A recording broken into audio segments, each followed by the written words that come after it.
Hi, everyone. Welcome to our second roundtable discussion for the day, where I'm extremely excited to introduce you to so many women leaders that we have on this table.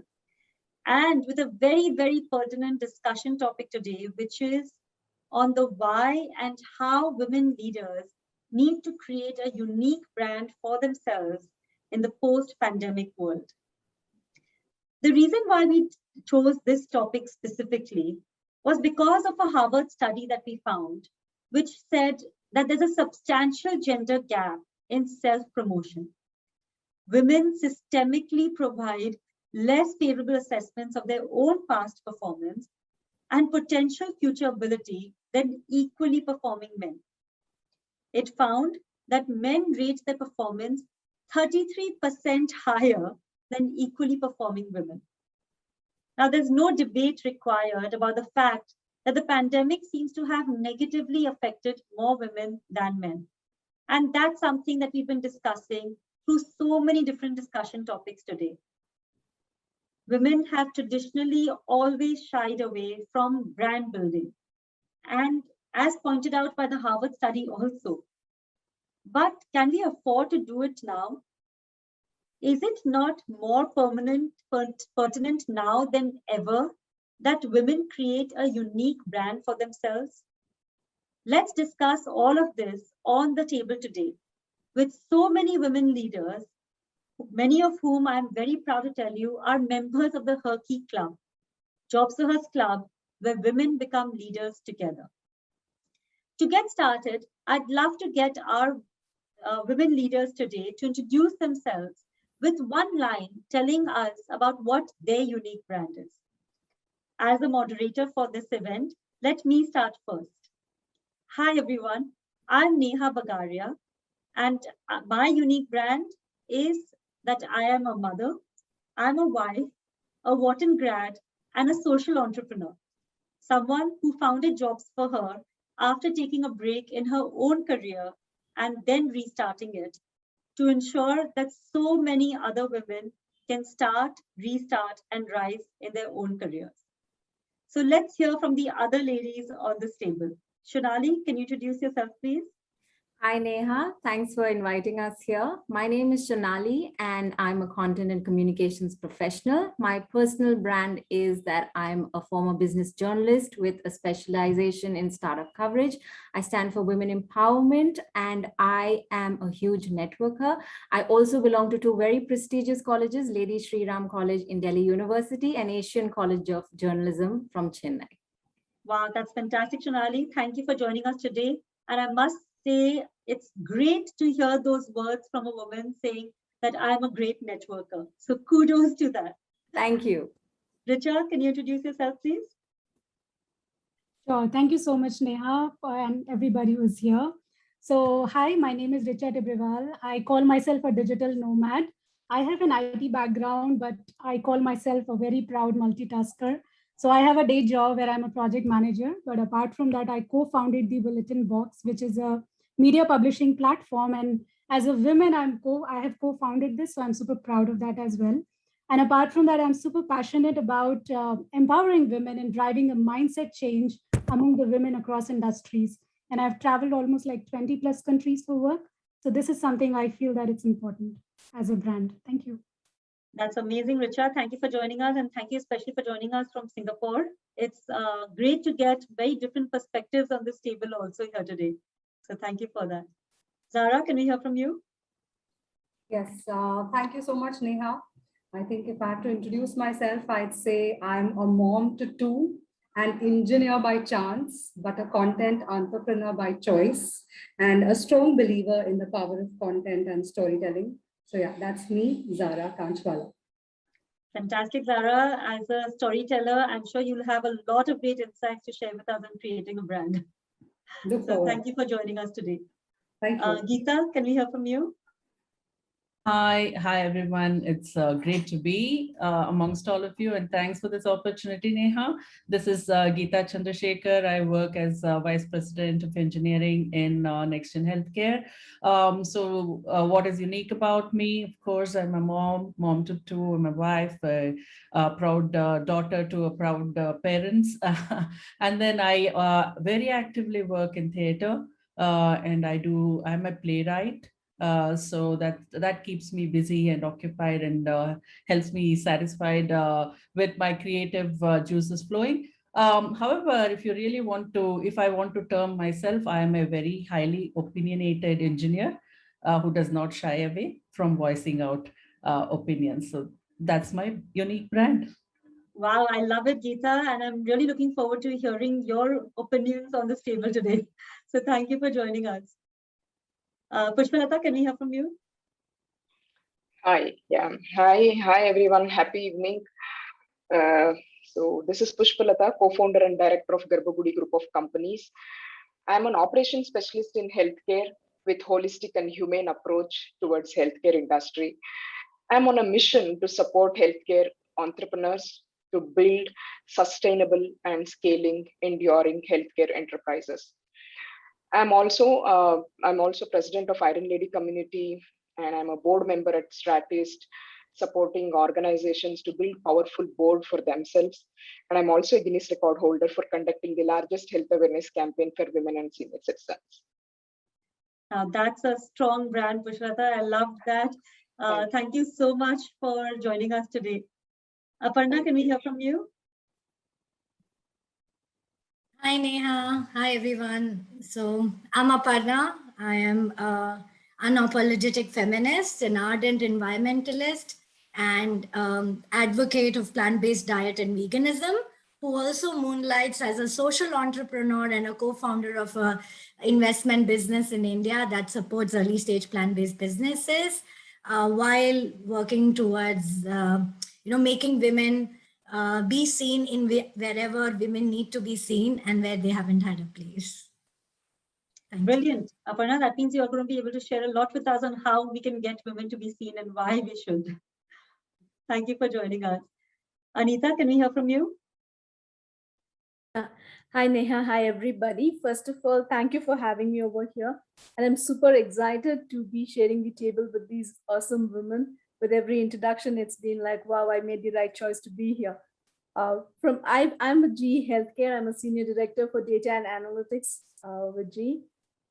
From a brand standpoint, I'm known to be a trailblazer, and I'm super proud of it because in my past several roles, I've taken what is a white paper concept to life.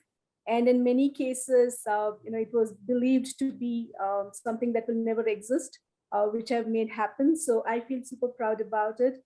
I'm also a very active volunteer in terms of mentoring and growing women talent. And I feel extremely proud about it. And I'm doing this because I have two daughters watching me, and I really want for them to know that there's so much pleasure in giving than receiving. So that is Anita. Fantastic, Anita. And yeah, I hope and I'm sure that the work that you're doing in your generation will make sure it's a very different generation for your daughters. Thank you for joining us. Shirin, can we hear from you? Shirin, you're on mute. Those words have to be said on every Zoom call. Yes, that's the perils of 2021 and 2020 anyways. Absolutely. Thank you very much. I think my introduction has to be completely humbling. It's wonderful to hear such great experiences. I have very meager start coming from a tier 3 institute of the country and probably working my way up through consulting and banking financial institutions. I think my core strength has been to contribute in business HR function all my life in the last 20 years, whether it was consulting or revenue generating setups. Primarily, I think if you ask my brand value, I think my brand value is to contribute financially to the bottom line with every organization that I work for and try and create women opinion and presence in the boardrooms or in any meetings that I am in. And that struggle starts at home with all, boys own at home with the son of 14 and a husband at home. So I think that particular attempt to create the voice of women starts at home and then ripple effect goes into the society and community. Personally, I'm very fond of animals, so I'm very close to PETA and Friends for Animals in Delhi and in my area of work, and an avid traveler, avid trekker. So I think those are things that keep me energized and enlightened, and wanting me to come back to work and contribute back to the organizations that I'm in. But very happy to be amongst the esteemed panel today. Thank you, Neha. Fantastic. Thank you, Shirin. And yeah, if you've been on lots of those board meetings, then it must be a pleasure to be sitting on a table surrounded by women as well. That's the extreme pleasure one can get. Thank Yeah. you. Thank you. Nivedita, can we hear your introduction? Thank you, Neha. Thank you for having us here. It's such a pleasure to be with such lovely women and to hear all these wonderful brands in play. I'm Nivedita. I'm the CEO of Value Mind, which is a talent consulting and coaching firm. I myself am a computer science engineer, and I'm Calcutta alumni and also an executive coach. So it's kind of fun that I've worked on both software, computer software, as well as mental software, being a computer science engineer and both a coach. I've worked across more than 20 countries with the top consulting firms over the last 20 years. And I strongly believe in how people change the value for any organization and how we ourselves change the value that we create for ourselves. So my purpose and mission is to invest in interventions for better mindsets to help people achieve more. And that's what I work towards. So fantastic, Nivedita, and you're at the right place, because Her Rising is all about figuring out how we can get women to achieve more. So it would be really great to hear your insights on how we can get them to achieve more through brand as well. Thank you for being here. All right, and last but not the least, Dr. Nina, can we get your introduction, please? Yeah, sure. Thanks, Neha, for this great panel. And I see every woman smiling and laughing. So it's great to see such an energetic face, to have a wonderful afternoon, I would say. So I'm Nina Priyanka, and I have a doctorate degree in geospatial modeling. For those who do not know, geospatial, it's like when you Google and you get onto a map and you route, if you do a route from one place to another, that's what called geospatial science. So you are actually living in the coordinate dimensions, I would say. So I have done my industrial business graduate from IIFT, and I look into earlier I was part of the data analytics team, and I was heading it for last 10 years. And I have a few patents to my credibility and white papers. And I've been a guest faculty at different universities across board. And I've been investing a lot in technology understanding across women. And I promote STEMs at Women Who Code, and a few more organizations to which I promote this women in technology across.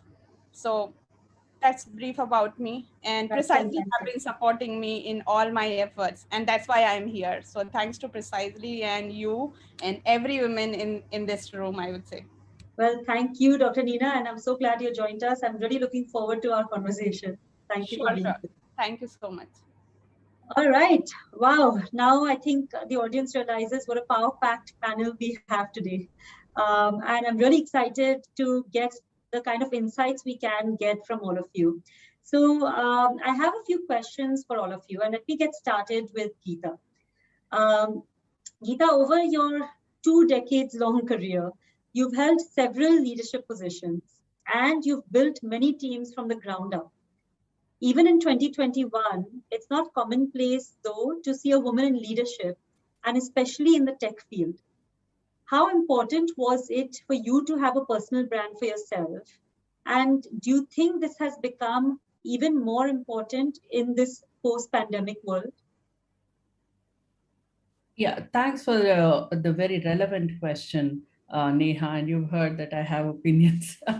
So I think, I've said this many times over in the past, whenever people have asked and approached me, and I say it again, that this pandemic has been a great leveler, especially for women. right? We've heard this many times over that women are poor networkers. They do not go out. I mean, they don't have these conversations over smoke, or they don't have, they have their priorities and probably are not able to go out for these networking events in the evenings or weekends, or it could be travel, for business and what have you. Because of this pandemic, I think all of this have gotten taken away, right? Now, what has happened is the playground is purely outcome based, right? And this is purely based on the results that you produce as an employee of an organization. All of these other peripheral stuff that was there and usually would impact women in a negative way has been taken away thanks to pandemic, right? So now from a effort and outcome perspective, women were never behind and are never going to be behind, right? It's now the same weighing scale for both men and women at workplace. The first and foremost is for women to understand this, that now the playing field is level, and then now they can invest in their own time and be more assertive, and should not shy away. And having, in my experience, what I have felt is a lot of people, women especially, have a lot of opinions and their thoughts in their mind. Most times they don't express in a public forum, right? Most times, right? Including myself, I had to practice expressing my opinions, and I learned that it actually pays to express yourself, irrespective of it's good or bad, or right or wrong. You having an opinion is the asset, right? And then that's the thing that you bring to the table, because you have an opinion, and if you do not express it, then there is no point being included in a conversation. So I had to learn it along my journey to and practice it very consciously, to feel that, okay, this is just an opinion and I need to put it forward, right? So that itself creates a great platform for women to start off with, right? And now think about it, all of these fancy stuff that were there have been taken away. And then if not now, then it's going to be never for women to build their brands, right? Just to give an anecdotal example, right? So if you see let's say in a campus, right, in universities where nothing of these peripherals exist, women outperform men. This has been, in studies, it's been proved year after year after year across tier 1, tier 2, and every place, right? And not just in India, across the globe. So it's the same thing. Be aware, don't be shy. It is important to have an opinion, and we always do. It's not that you create an opinion, you must feel proud about your opinion, and that's the asset, and put it forward. And that's what I've been practicing for myself. And that's the brand I created for myself. And be consistent, right? It's just a debate, it's a conversation. Don't have self-doubts. So that's how I would go about, and I have gone about. And let me tell you again that this didn't come naturally to me either. I've had to understand this, unlearn a few things first, which was more difficult, learn to express and practice it, and be consistent. And that has definitely helped me to kind of cement my place in the tech community, in my organization. And then over a period, it has become a brand, right? So when I get to a meeting, it's an expectation that I have some unique thoughts to bring to it. And that's now become a brand and an expectation, right? So that's what, those are. Fantastic, Geetha. That's I must say, Sheryl Sandberg would be very proud of you when she says that, sit at the table and lean in. Because many times women are told that if you don't have anything nice to say, then it's better not to say anything at all. And that's not true, especially from what you're saying. Yeah, it doesn't, no matter what your opinion is, whether it's nice or not nice, express it. So those nice or not nice judgments are made by women themselves. That's true. It's in our heads. Yeah, no one would need to tell us that. We always are doubting, okay, is this the right thing to say? Yeah. Is it the right time to say? Don't have those doubts. Practice it and, unlearn those, and then start expressing yourself, and you will see amazing, response from the audience. Fantastic. Thank you, Geetha. That's a great start. Let's move to Richa. Richa, you worked across industries and in lots of different parts of the world. Now, do you see a difference in the way that women market themselves in other countries versus India? And if yes, what are the results of this lack of self-promotion thereof? Yeah, thank you so much for that. Such a relevant question, Neha. And I think all these questions are super interrelated because I couldn't resist myself to respond to Geetha as well, because she has so well put this up that actually a lot of biases are in her own mind. You know, you walk in an interview, you have a female candidate, you have a male candidate, and a male candidate would actually just say 100% yes for everything, even though he might be of it for say 30% of the skill set in the job description. And women would actually be, you know, kind of underestimating herself, even if she knows like 70% of it. And that's the problem. Like, you know, we have our own biases, and Geetha, you just very well put up that we really need to get rid of those notions first. And of course, going back to Neha's question, I think travel across different countries is definitely something which gives you a different exposure. And all of us are like from India, and even I'm from India. So coming from such a diverse country like India, although I was blessed to be like, you know, born and raised in a very open-minded upbringing, but I know that, you know, in the hindsight, even though my parents were not fighting within the family about raising a child in a different way, but extended families, the mindset in the society is always very different. But we always thought that, you know, this is a mindset only in India. But, you know, when I started traveling, when I started visiting different countries, I think to some extent, I ended up, you know, bifurcating everything into developed and developing nations to some extent. So a lot of problems, a lot of issues that are ingrained at the grassroots are quite similar for a lot of developing nations. But it doesn't mean that all the problems are absolutely different from developed and developing nations. I think there are a lot of things as a women which we have seen across the world. Although it's good to see that, you know, women around the globe have now more control over their life choices and, you know, just path than ever before. But I think still, you know, there are a lot of issues which are absolutely common, no matter what country you are coming from. US, America, Australia, doesn't matter. Like but what? It's good to see. Like which ones would be these common issues that you're seeing across? I feel that, you know, I have traveled to like South Africa, Middle East, Australia, US, and I would probably club Europe, US, and Australia together, where I do see women are still vocal. They, you know, they still walk up like 5 p.m. and say that I have to take my baby for a gym or for a dance class. But, you know, in India, I still feel that women don't get up, even men for that say. I agree that to some extent, that's the mindset, but especially women, you know, the moment they think that if I talk about something related to personal or family thing, I would be kind of cornered, like, you know, she's not career oriented. She won't be able to deliver. That I see is not there outside India to that extent. People are okay, but the only thing which I feel is a common problem everywhere is, for example, I'm from HR consulting background. The moment people hear the word HR, they just feel this person is from human resource.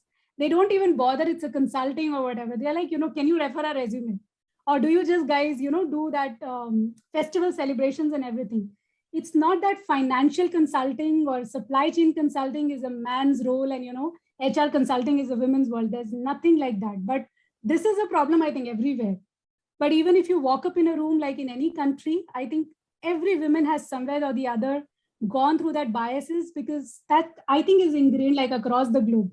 The only thing is they are now more vocal in India, which is good.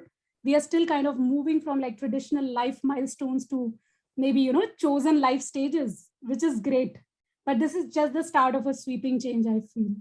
So a lot of forward thinking companies are definitely coming forward, but we really need to think about shifting that mindset and, you know, changing that mindset and talk about more gender equality and, you know, get into a panel like this and listen to such panels where you have such women role models to look up to. Because while growing up, we never had, right? So I think that's really important to actually figure out how that self-branding is important. And you really need to understand the importance of division of labor. So equally having that male allies is so important as well. But I think it's all about, you know, respecting the difference and women supporting women. Fantastic, Richa. No, and I absolutely agree that I don't think we need to sit back and wait for any, you know, knight in shining armor to come and rescue us. Yeah. I mean, there's a lot, of course, that needs to change in the environment around us, but there's a lot of change that we can also drive with the way we put ourselves out there. So that's great to hear you say that, and I also agree with you that yeah, biases are everywhere, but there are enough women who are kind of powering ahead, much more ahead of the bias. In fact, I was just watching a panel, and there were like 10 women, and they were absolutely from different countries and industries, all C-level, CTOs, CIOs. So one of them was like, from India, and she was just sharing her story of struggle. And she was super hesitant about it because probably, it is something which she thought probably is only in India. And then ultimately I saw like, I heard like people from US, even women from Australia, they were jumping to it like, I had my career break of 10 years in between. And I was super, laid back in terms of moving ahead in life. And then when I got an opportunity, I was literally underestimating my own capability that will I be able to get back to industry. So I think it's not just a problem within like developing nations. It's a common problem. And that's why we have so many tribes and communities like Herky and Jobs for Her, who are literally across different parts of the world. And there is no limit to have such more communities out there. It's not just one or two which can actually help us fix this. Yeah, we need to start fixing it. Yeah, and also, let's get started today. And I would like to add to Richa. Richa, I resonate so much with your words. And I remember my CTO talking about like women should be advocating for each other. That's the norm every woman should adopt at every organization and at every level. And that's very important. If we start, I think that will reciprocate and that will bring up a chain reaction into the world where we are looking for an equal opportunity for each one of us. Exactly. I think the moment we start respecting each other's, personal and professional space, that's when everybody will start seeing in the same light. Absolutely. Yeah. And Dr. Neena, in fact, you've authored what, over 15 publications. You've published more than 25 articles in the areas of geospatial science, modeling, risk assessment, cloud computing, machine learning, across different business verticals. And your passion to share knowledge has also seen you as a guest lecturer for a couple of universities. So can you tell us a little bit about what you're talking about, and how can women, especially in the field of technology, help each other when it comes to promoting themselves? Absolutely. Like the struggle shouldn't start with each and every individual. The phase that you have passed through, share those stories with the women of younger age. Talk about how you got into this field. Try to create some kind of training information for them and be the source of information yourself, so that they shouldn't get through the same struggle or the problems that you have encountered in your early life. Somebody might have helped you at some stage, so use that as a resource to help other women to get into that space, and be you yourself be the source of information for where you got stuck and you didn't had enough information. Like I do recall, I was doing my master's degree in environmental studies. I had no means at that point of time, being from a small town, it's very difficult to think about going up. Why don't you do one second? I'll show you. Come in, see this zip. Yeah, no problem. Go ahead. No problem. So I was talking about one of my experience that while doing my environmental studies from Teddy University, I never thought of that I anywhere in remote dream that I might end up going to abroad and taking lectures at institutes such as Japan, Kitakyusho universities. But I got a chance and I was really hesitant. But at that point of time, my supervisor and my professor did supported me through that entire professional development and training, how you should talk, how you should portray yourself, how you should present. It's not only about branding for a university, but you are representing India at that level.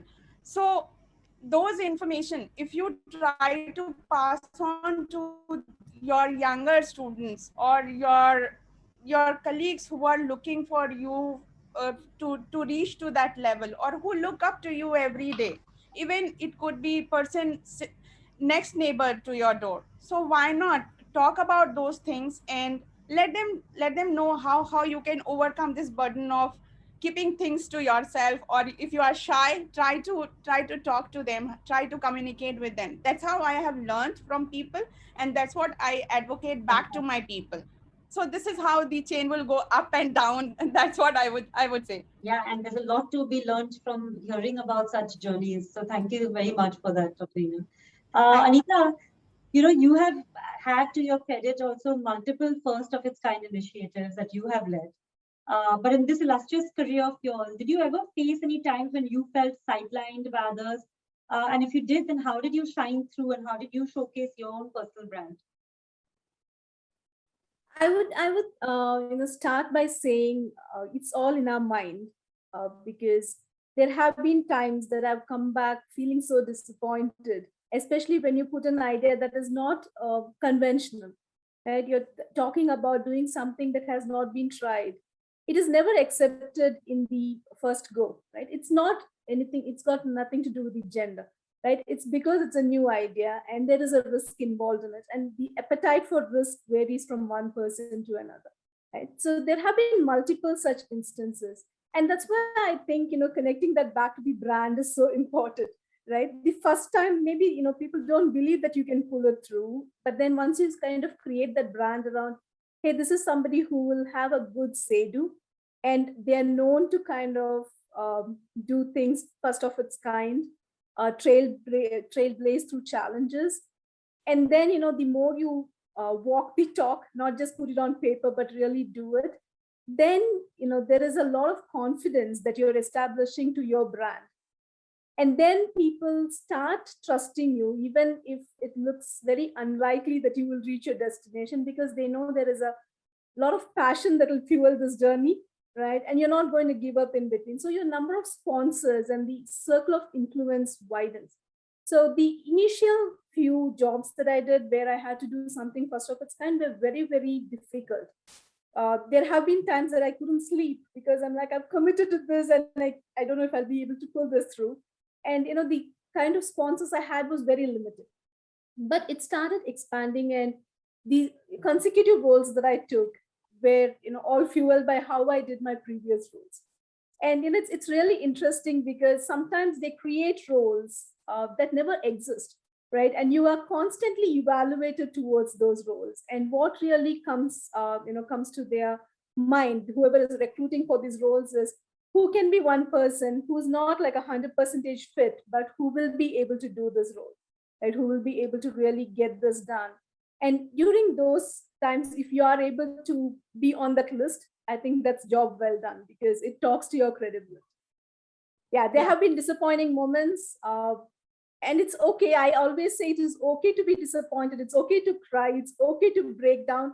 But the sooner we kind of recoup, pull ourselves together, and then go after what we set out to do, I think that is where our strength lies.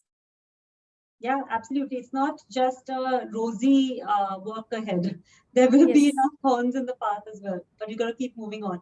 And that's true, actually, that the brand that you're creating has to be so strong that it's not about how you're talked about when you're in the room. It's about how you're talked about when you're not in the room. That's what matters. Absolutely. And, it doesn't happen overnight, because the kind of choices you make, the vocabulary you use in your discussions, the books you quote, everything goes towards building your brand consciously, unconsciously, right? Especially, I always feel the kind of analogies we use when we want to talk about something that lingers in the room even after you're gone. Because then it's like, hey, that was an easy, simple way to put this. And, this person did that, and it made us all connect to that theme. So, things like that also help you build your brand and presence, and it goes a long way even when you're not in the room. Fantastic. Thank you. At times people talk about, like I could recall one incident that it was talked that, Nina, you are more of a managerial person as opposed to technology. You should focus towards those directions. And when you strive against those odds and you try to be on the path that you want to, people are against you, and you have to really fight back. So that's very important, to take the decision for yourself and be firm on that decision throughout. Absolutely. Thank you for that. So Shonali, you work a lot with women and their stories, right? And you've been a journalist, you know more than anyone else how important it is to make an impact with each person you meet, because that can mean the difference between getting that exclusive story or missing out. And you said that you love networking, you love making connections. How does this shape the person that you are, and how important do you think that networking is when it comes to your brand building and, like what Anita said, being spoken about when you're not in the room? Great question, Neha, and I'm glad you asked it, and especially on a forum like this where we have so many like-minded women. So yes, networking has shaped who I am today to a very great extent. The one big consequence of this is that I became way more confident than I was in my childhood and teenage years. No one would probably believe when I say that I was the shyest person in the room. At a birthday party, I would dread when we played passing the parcel, because it meant if the pillow came to me, I'd have to get up and perform. But today I can go and talk at a forum like this, address an audience of many hundreds, which I've done in the past, meet everyone from a farmer in Tumkur to a billionaire, which I've done in my journalist stint. So networking definitely plays a part, and I owe two things in my life to this. One, when I went to college, LSR, which is a space that a very premier institute for women, where women are encouraged to be themselves. I made a personal investment in myself, not just by choosing the college, but also playing an active part in all the extracurricular activities, which forced me to network with women and meet them from different batches, different streams. You take part in activities, you're representing your college at competitions. And then when I became a journalist, it was part of my profession. You're meeting everyone from one end of the spectrum to the other, and you can walk in confidently to a room and talk to the CEO of a Fortune 500 company. So this definitely is something that I would recommend to every woman here, because like you said, your personal brand starts with the impact you leave on people when you meet them. It's really not about how pretty you look on social media, how many posts you have, but it's about what people say when you're not in the room, how many people come and talk to you when you walk into a room, and how many people you can collaborate with and do business with, And this is something I think we need to learn from men, because they network very differently to women. So a point that I like to add here is that, for men, mixing business and pleasure is their way of getting ahead in life, and they believe that's the right way. But women kind of like to keep these areas separate. We are not always comfortable.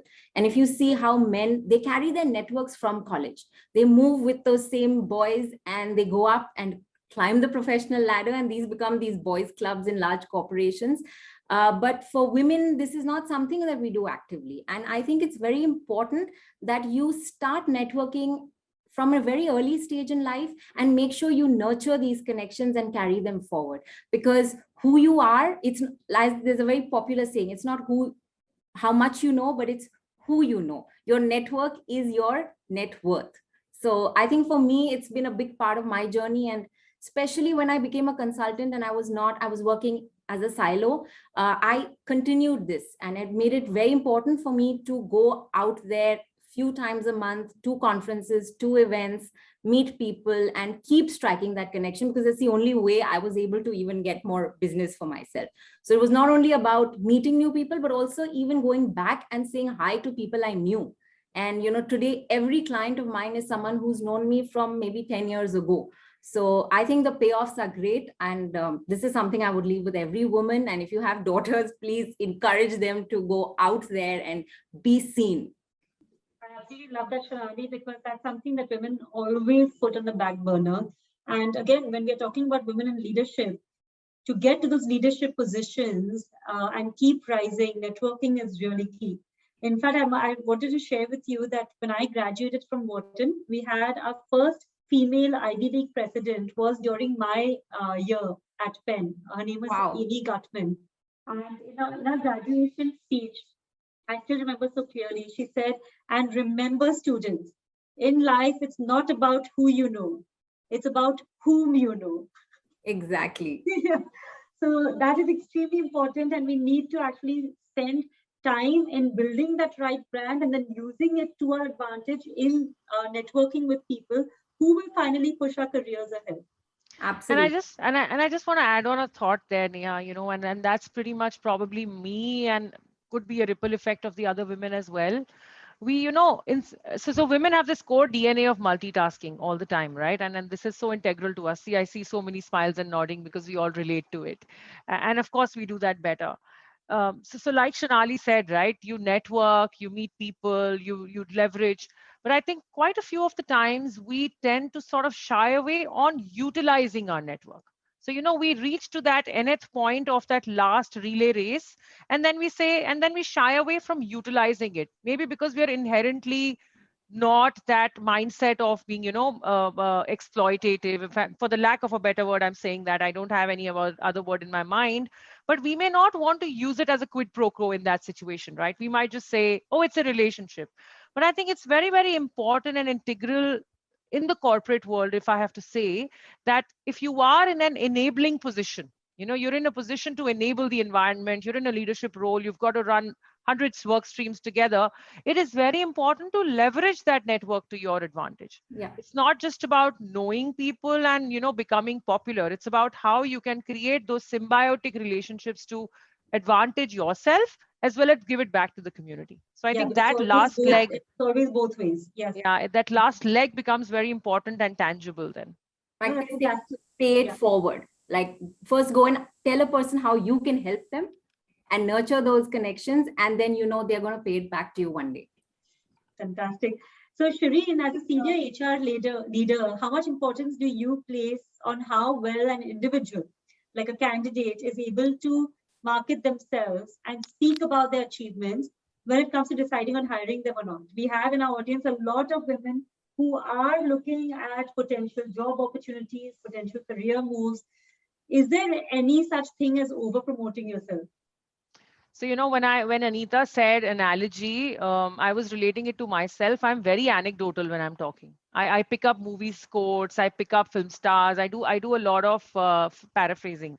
So I was remembering this dialogue from this movie Forrest Gump when Tom Hanks is sitting on a bench and he says, "Life's a box of chocolate. You never know what you're gonna get," right?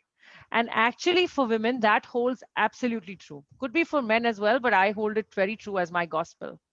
You always ask in the environment, you never know what you're going to get. So relating that to self-promoting and the fact that whether we should go out, I think the answer and the summary is yes. Because a story never told is a lesson never learned. Unless the story comes out, unless the story is told to somebody, you never drive a lesson out of it. No, we used to say, right? Knowledge shared increases. Our ancestors, everybody used to say, knowledge shared increases, and if in a cupboard decreases. So might as well share what you have as achievements, because it's not always about self-promoting. It's also about encouraging other people about it. It's life experience sharing. That's one aspect. Secondly, I think coming back to your question, when it's about looking at candidature and people sort of talking about their achievements, I think it's fantastic if women come out and speak about self-promotion. Because how else will you understand the character of that individual? It is the challenges and the hurdles that one came through and worked hard to achieve and overcome those, which actually defines the character of an individual, whether a man or a woman. If I come out and say that I was the best all-rounder in my MBA college, my interviewer will assess and see the kind of sweat I gave on campus. So, that's the hard work that comes there. A person who comes up to me as a candidate in the interview and says that I was a zonal level or a state level cricketer or a footballer shows the kind of team building skills and the integral, sportsman spirit the person will carry with me to that corporate culture. So things like those, which are, and these are the few examples, So I think self-promotion helps glorify the positive side of your character, which is very, very important. Secondly, it helps gain experience for the others. It's a learning factor. Thirdly, I think even if it sounds a bit pompous and, the fact that you want to put it out there, just from a sheer scale and competition landscape, it is very important to stand out. Unless you don't share, and I'm being very, very unmodest about it, unless you don't put it out there, unless you don't have a report card to show yourself, how else will you create meritocracy and performance in the society? It is very, very important, because that's what brings out healthy competition, performance, the zeal to do better. So I think there are a lot of positive edges, and I've sort of turned the story on your question, Neha, here, where, you know, self-promotion for women becomes extremely more important because of the sheer double challenge that we face in society. One is the scale and the volume, and second is the gender bias that we tend to face. So I think it's extremely important that we come up with positive stories, whether it's on LinkedIn, whether it's on your network, whether it's about identifying a niche for yourself. You know, so many technology specialists here on the call today. It's fantastic to hear. Last but not the least, I think it's very, very important to have an elevator message regarding your personality. I think that's my gospel for everybody. Never enter a lift with a CEO with a 2-minute without a 2-minute elevator speech. Always have that in the back of your mind, right? So you can never say, hi, great dress. You'll always need to say, you know, you did that great. You need to remember what the other person said. So I think very important to have a elevator speech or a message associated with yourself, and just like we did the branding today for all of us, right? And I think that keeps you a mile ahead of the others. So summary of my answer is yes, go ahead, go out, market yourself. Fantastic. Yeah, I think next time any woman feels that she should eat a humble pie, she should remember this, that no amount of promotion is bad promotion. Get out there and market yourself. And no promotion is less also. Yeah. Nor are you going to come across as desperate, because this is a common thing I've heard from women every time I've spoken to them, and I've even, you know, mentored my own friends. They're like, no, I'll come across as too much of a hard sell. It sounds desperate. You know, I'll look too needy. I'm like, why don't you just shift the narrative in your head, put yourself on a pedestal and believe that you might be actually helping the other person. They might need you. So I think that's one thing, two big things that hold women back from networking and, you know, putting themselves out there or telling their own story is either fear of being judged or coming across as too needy. What will people think? How will I be perceived? So once you change the mindset, I think the world's your oyster. I think the more is more in this case. Sorry, yeah. And I think it's really important that, you know, we understand the difference between that self-promotion, healthy self-promotion and self-boasting. Because every time we categorize ourselves into self-boasting, and that's what keeps us, you know, talking about ourselves, that we don't want to talk about ourselves because we might stand out like a, you know, boaster here. But I think there's a thin line of difference, but there's a huge difference at the same time that we really need to understand between the two.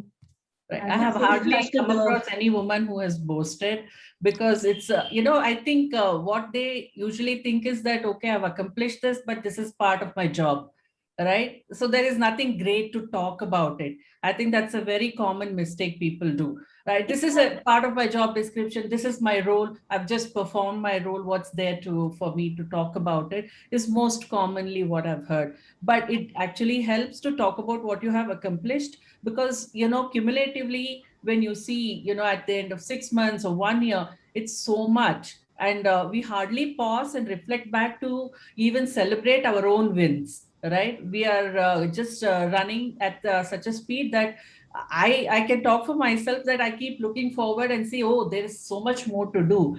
And I have to remind myself to pause and see, what have I done in this year? Right. And then when it all comes together cumulatively, it's so much, and that needs to be celebrated. Yeah, and told. Yeah, no, as women, we must celebrate our achievements and we must portray them. But I'm going to move on to the next point, and I want to get actually some opinions from a women entrepreneurship point of view as well. And we have some, you know, great women entrepreneurs on the table, as well as Aparna. Your career trajectory has taught you about a lot of challenges that women face in male-dominated industries and how one needs to work towards transcending them and opening doors for others in tow. So you worked closely with so many women entrepreneurs over the last 16 years. What are some added challenges that you've seen for women, especially since 2020? And how do you feel branding can help tide them over during these times? Thanks, Neha. So yeah, I think while there's been a level playing field in many ways, but I think the reality definitely bites that with the pandemic, the unpaid work that landed upon women actually, you know, increased quite a bit, because in addition to managing their careers as it is in, I think most societies, in fact, even in developed societies, let me, you know, break your bubble. It's not that Germany or other countries are any better. Women still end up doing a larger share of the unpaid work. So I think it just got accumulated together. But the plus side of that was when the spouse also landed up being at home at the same time, it just became obvious that there is so much to be done. And this is how my partner has been managing so far. So that I think became obvious. And I think that that acknowledgement set in. And now what women can do, keeping in view that this is now known, is essentially, ask for that seat at the table, be it at home, be it while running a business or otherwise, is that, hey, let's share the load, right? So let's share the load, because I have my career aspirations and, my life to live to, rather than doing the extra share of the work. So that's where I would say, from an entrepreneur's perspective, because a lot of women entrepreneurs that I mentored were actually on the phase of burnout, because they're like, how do I manage my investor calls with this baby crying, and then my husband's also on his conference calls. And then that's why I said, well, talk to him and tell him, take this baby, my investor is more important at this stage, so hey, take care of this, rather than expect the person to understand. So I think it has already come out from this narrative that, first of all, we need to find our own voice and we need to use it. You need to express yourself. And this will even happen not just at home, but outside, right? So we have been forever judged, and that leads to us conditioning ourselves. And the next part of it is us becoming biased about ourselves too. And when we get thrown these questions, especially during pitches that, oh, you're married, so how are you going to be able to manage, running this company? I mean, that's where I think they need to, instead of getting waylaid, which often happens, right? Because you're not prepped with these kind of questions. You're ready with your numbers, but not these kind of personal questions, is for her to switch on, back on and say, yeah, well, I have support that can manage, and I don't think whether I'm married or not married has anything to do with my business acumen in running this business, and I'm standing in front of you as a founder. Yes. So I think it's about being able to have a comeback and use that voice rather than get, waylaid by it. And the other point I would say is to build your brand is also, I think, to create your tribe.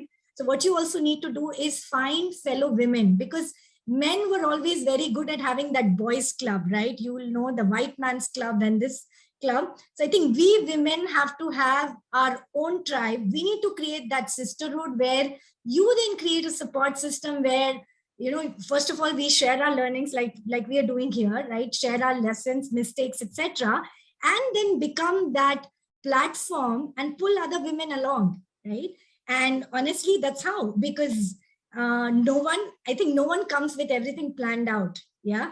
So therefore, you just need to essentially use your voice.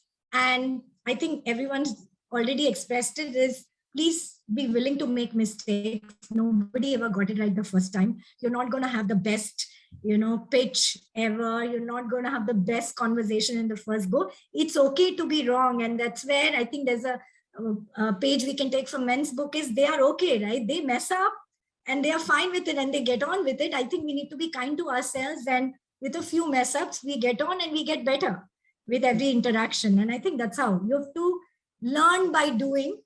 Theoretically can only help you till a certain level. Yeah, I love it, Aparna. That's very, very true. As we're talking about promoting our achievements, we also have to be comfortable with making those mistakes. And yeah, you definitely sound like a proud member of the Healthy Club, because that's exactly what that tribe is for. Yeah, it's to break the myth of the old boys clubs and get women to start helping each other, supporting one another, and rising together. So it's great to hear that. Yeah, and I think additionally, I totally agree with Aparna that voicing out is so important. And at the same time, we don't ask for it, right? If, say, for example, we are looking for that next level promotion, if the senior manager or somebody who is your boss, two men are basically every day expressing their need for the promotion or a salary rise, of course, when the time comes in, nobody's going to think about you because you've never expressed it.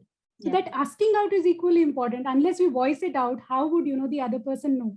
And it's just the same in personal and professional space, right? And if the baby is asking for milk or food, you would give that baby first. How would you So be I other actually person also if want to hear from our other entrepreneur that we have on the table, Zara. As an entrepreneur yourself, there's nothing more important than showing the world that you have something unique to offer. And the Harvard study shows that, men find it much easier to do than women. Have you also seen this in your career journey? What has been your personal experience?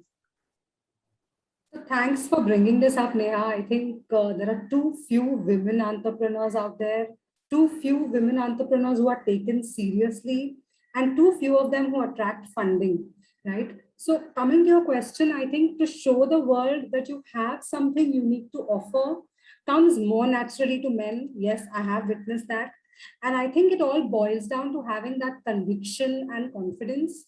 For women, I often find that self-limiting beliefs with which you've been conditioned all your life, that you're not capable enough, you have a lack of faith in what you can accomplish. I think that is one of the greatest obstacles that you first have to tame when you start your own business, right? And I feel this is why women as sole entrepreneurs just comprise 5.9% of our Indian startups, right? If you look at it from 100, 7 business owners are women. On the other hand, you have 55% male founders. You have 38% more both male and female founders. And I think if you don't loudly promote your and your team's effort, it will likely, it's going to go unnoticed. And it is not just as an entrepreneur, but in meetings, in one-on-ones with your manager, your stakeholders. We don't tend to name and claim what we've done, definitely not as much as men do. If I look at my own experience, right from how much I should study further to what I should do in the future, the goals that others thought for me were always very limited. Regardless of being awarded the best student in my college, I was told if you do a master's, you won't get married. When it came to work, people said, take up something small so you're able to manage your home and your family. So when people around you make those goals, you automatically tend to think somewhere I may not be as capable, right? But along the way, I think like Aparna said, on every step to build that sisterhood or, to find those allies in your journey is very critical, right? So for me, it was, my founding partner, my family that realized that, okay, she is cut out for different things in life. They have supported me. They gave me that conviction and sometimes even pushed me. So I think at the end, I would say 3 things that we must do. One is stop apologizing. Say what you think, build an ecosystem of allies, around you. And I think even what Geetha said initially on the conversation that, practice consciously. And that is something I can so relate to, in this journey of mine. Fantastic, Zara. I'm going to keep those words in mind as an entrepreneur myself, because yes, I see a lot of those play out in our journey also. And I'd love to also hear from Pushpalatha, because Pushpalatha, you've overcome a lot, come from a pretty vulnerable childhood, call yourself an introvert, and now you've become one of the most renowned women entrepreneurs of Karnataka. So you've obviously put yourself out there, but promoting yourself as a brand might not have been a very easy journey for you. So how did you overcome this hurdle, and what is your advice to women during these testing times? How can they overcome their hurdles as well? Yeah, thanks, Neha. So was happily listening to all of you, reflecting on what holds us, right? So what is that really stops us in exploring ourselves? What is that stops us in branding ourselves? So every time me leading GarbhaGudi, we started from scratch and built it to an organization of valuation around 100 crore. Me leading as COO of the organization, scaling the organization, and then taking in this growth journey. I took a lot of leadership programs to develop myself in that. How do I even scale a business where there is no dependency on the founders, right? So we founders were there in all the centers every time, 24/7, taking decisions and then what needs to be done, guiding people.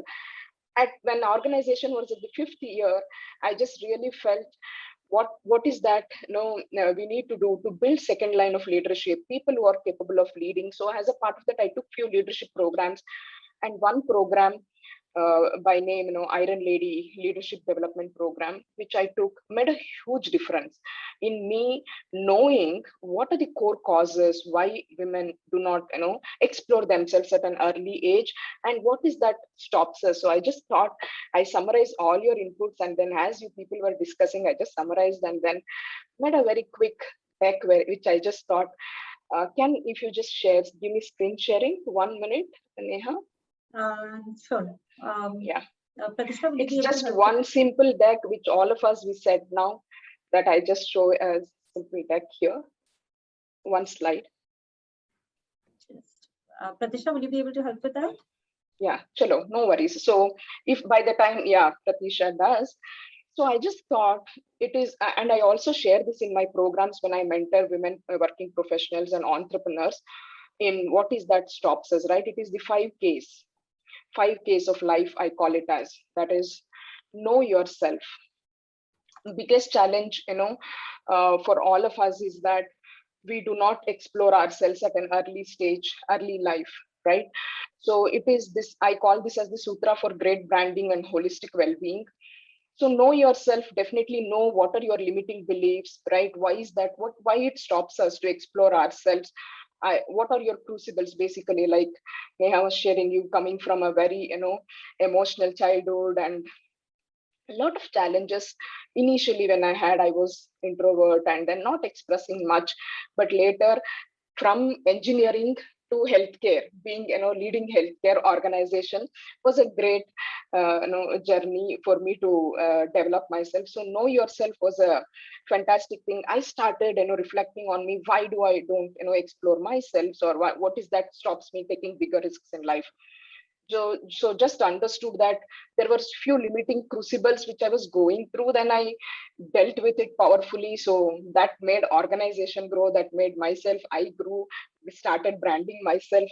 And then definitely the second important K being know your strengths, right? Definitely this is what we need to teach our next generation, and all of us need to know, play with your strength. One of the key principles which I've been implementing is know my strength, strengthen my strength, get obsessed with my strength, and learn to manage weakness. Because definitely as we grow, there will be a lot of weaknesses which we need to manage. So if you start developing every weakness of yours, you need another birth for you to take rebirth and come and play here. So that know your strengths and play out of your strengths. Sorry, Pushpalatha, we're just running a little bit out of time. So we might have to cut this short a little bit, but it's really lovely to see this. Yeah. Definitely, yeah. So and then know your relationships. In knowing your relationships, I think one of the speaker here was also sharing, right? If you can align with your own relationship, definitely you will be able to explore yourself much better in your life, because that is what everyone's support we need in this. And know your competitor. I call it as, if you know yourself, if you know your enemy, you can win any war in the world. Okay, without even waging a war, you can win the war. And then definitely know your spiritual connect, because that is what keeps us always grounded. And definitely an important thing is learn to sell yourself better, girls, right? Perception do matter. Nobody, if at all we cannot stand for ourselves, and definitely nobody else will be. So this is the whole essence of what we were discussing. I just thought I'll give a quick summary on that. Thanks for the opportunity. That's really lovely. Thank you so much, Pushpalatha. And to end our discussion today, I would actually like to call on Nivedita. Nivedita, because you have worked for 20 years now with so many different corporates, with so many different entrepreneurs. You work with people across the 6 continents, across different cultures, ethics, values. In our audience today, we have a variety of women, and many of these women are looking at starting their careers. Many of them are looking at restarting their careers, and many are looking at rising in their careers. So it would be great to a little bit hear from you in terms of, based on all that we have spoken today, and based on the kind of experience that you've had in the field, what would be your mantra when it comes for women to build that unique brand, no matter what stage of career they're at, and be able to progress further? Thank you, Neha, for that very pertinent question at a very pertinent point. And it's been amazing to hear this lovely cohort of women. So many times I thought I had an opinion. I wanted to say something. And then I realized that how important it is for women to speak up. And so kudos for that. we've spoken a lot about branding and the perception that we need to create with our personal brand, the impact that we want it to leave on people we are interacting with, people at work, people around us, socially, digitally, or in person. But if I were to, give just one takeaway, is that a personal brand starts with personal. So unless and until you have your personal why aligned to it, you will only be creating perceptions which might not be in line with who you are, and you might be just working on creating stories which don't relate to yourself much, and that you won't be sustaining that for long. And as I think Shonali also spoke, Zara also mentioned it. It's a lot about the stories you tell, and all these stories start with you and why you're doing what you're doing. And to start with, I think Pushpalatha started with a statement of, I'm on a mission to do this.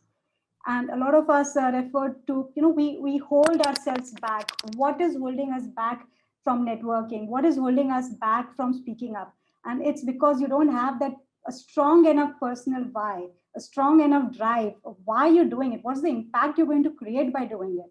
Sometimes you're like, why do I need to do this? I have a baby crying. That's more important. So, or why I'm doing it. I have a family to take care of. That's more important. This is not that important. Unless and until you define for yourself, why is your work important to you? That doesn't mean the rest of the things are not important. For example, Anita said, something I could resonate with, that she's doing it because she wants to make it better for her daughters. She wants to set an example for her daughters to follow. My personal why, that helped. I am a very poor networker. I'm very poor at, I literally don't promote myself. And then I realized that why I needed to do it, because if I am about, talking about changing mindsets or helping people, so it's not I'm asking for a favor by asking people to talk to me or work with me or do business with me, or is it who's doing them a favor by creating more value? So what is the personal why that you're doing what you're doing? And then everything will fall in line. The 5Ks, knowing your strengths, those are the things that you would work upon. But yes, establish your own personal why. Wow, that's a great way to end this discussion, Nivedita. Thank you so much for that. I must say that I got a lot of great insights from this myself, because as a woman entrepreneur, sometimes, you also find yourself in a position where you feel that maybe, what you're doing is okay. I mean, and yeah, your work speaks for yourself. You don't need to speak for it. And I think this conversation has definitely sparked that passion and enthusiasm once again on how important it is for women to be able to speak out, have an opinion, don't shy away from promoting yourself, find your case, find your whys, network, build that tribe of women around you. And as homework for everybody, think about what your elevator pitch will be when you're stuck in that elevator with the CEO of that company that you work in or that company you want to work with. And think about what you want to be said about yourself when you're not in the room. So thank you everyone for joining us today. And I hope all of you enjoyed this discussion as much as I did. Thank you. Absolutely. Thank you. Thank you, Thank you so so much. wonderful. Bye bye. Lovely Thanks, to meet everyone. Thank you. Bye. Thank you, everybody. Have a Bye. good session.